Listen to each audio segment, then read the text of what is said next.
पाणी घ्या, शांत व्हा जरा. आता परत नाही वागायची ती अशी. जयश्री, एक सल्ला देऊ का? काय आता? म्हणजे बघा, तुम्ही लग्न करून टाका. तुम्हाला काय मम्मी भेटून गेलीये का?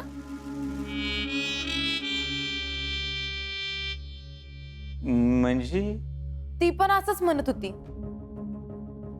ती तर माझं लग्न लावूनच देणार, आणि ते बी तिच्या पसंतीच्या मुलासोबत. म्हणून म्हणलं. हा, आता मम्मीने पोरगा बघितला म्हणल्यावर तुम्हाला साधेचाच पोरगा बघितला असणार रे. माझं एकच ध्येय आहे, त्या शीतलीला सुखानं जगूच नाही द्यायचं मला. हा, नकाच देऊ जगू, नाहीच द्यायचं आपण जगू. पण आम्ही काय म्हणतोय त्याचा पण विचार करा. समजा पोरगा तुम्हाला सपोर्ट करणारा असेल तर, म्हणजे आपल्या मिशन मध्ये साथ देणारा असेल तर. मला कोणाची गरज नाहीये, माझी मी सगळं करायला समर्थ आहे. टॅलेंट काय रे हे? आम्ही लग्नासाठी ह्यांना प्रपोज करणार तर ही बुर्र. भैया, ही जयश्री वादळ आहे, वादळ. अरे, हे वादळ बाटलीत कसं उतरवायचं? टॅलेंट मला वाटायला लागले की जशी लग्नाचा विचार करून आम्ही चुकी तर करत नाही ना. देवा, तुलाच काळजी रे. Do something.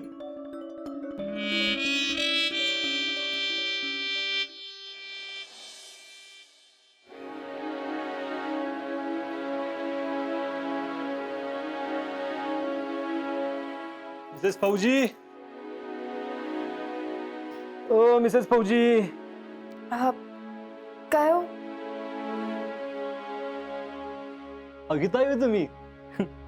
आज काय झालं माहितीये का? अख्ख्या युनिटवर फक्त एकच चर्चा, गणेश फेस्टिवल आणि शीतल. अहो, पोरं तर काय म्हणत होती माहितीये का? आजा, आजपासून तुला आजा म्हणून नाही, शीतल मॅडमचा नवरा म्हणून ओळखणार.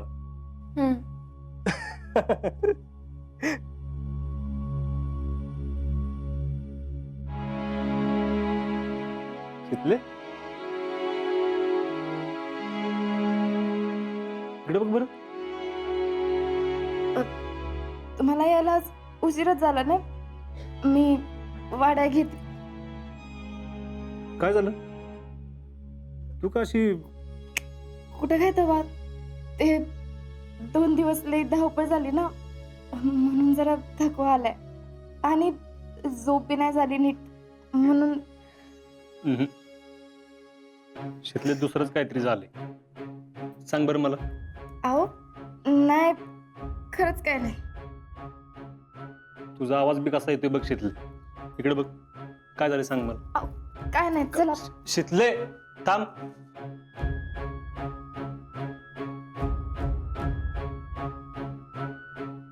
असं नको करू शीतले, नको मनात ठेवू. काय झालं सांग मला, चल. आणि बघ, तुला एकतर काय लपवता येत नाही. किती जरी प्रयत्न केला ना, तुझ्या चेहऱ्यावर दिसत. चल सांग.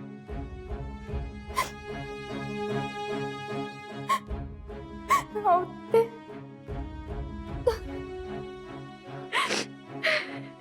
शीतले, शांतो, शांतो.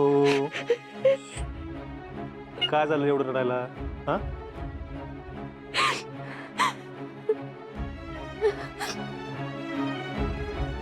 आपलं बोलणं झालं म्हणून मी घरी सगळ्यांना फोन करून बाबा भाऊजींबद्दल सांगितलं. मामानं त्यांचा फोटो बी पाठवला. त्यानंतर मला जयश्रींचा फोन आलता. मला वाटलं बाबा भाऊजींचा फोटो आवडला म्हणून त्यांनी फोन केला. तर मी जरा त्यांची चेष्टा केली. म्हणलं पोरगा आवडला वाटतं, लग्नाची तयारी करायला घ्या वगैरे. तर ते माझ्यावर लई चिडल्या. चिडली का? होय. लय काय बाय बोलल्या मला बोलल्या तुला मी या घरात नकोय म्हणून मला बाहेर काढायला बसलेस तू. तुला मी सांगितलं होतं माझ्या कशात बी लुडबुड करत जाऊ नकस. तरी बी तू असली कामं करतेस. जे करायला गेलीस तेवढंच कर. हो, माझ्या मनात कुठं काय होतं तेव्हा. मी जे काय केलं ते चांगल्याच मनानं केलं ना. शितले तू चांगल्या मनानंच केलंयस. तू कशाला मनाला लावून घेतीस? मग काय करू. लई काय बाय बोलल्या मला ते बी चिडून. नाही खरं तर ना माझीच चूक झाली. त्यांनी मला आधीच सांगितलं होतं माझ्या कशात बी लक्ष घालू नकस. मलाच राहवलं गेलं नाही. मला असं वाटलं आता तरी त्यांचे विचार बदलले असतात. पण माझीच चूक झाली. शितले शितले तुझं काय चुकलेलं नाही. इथं बस बस इथं बस बस.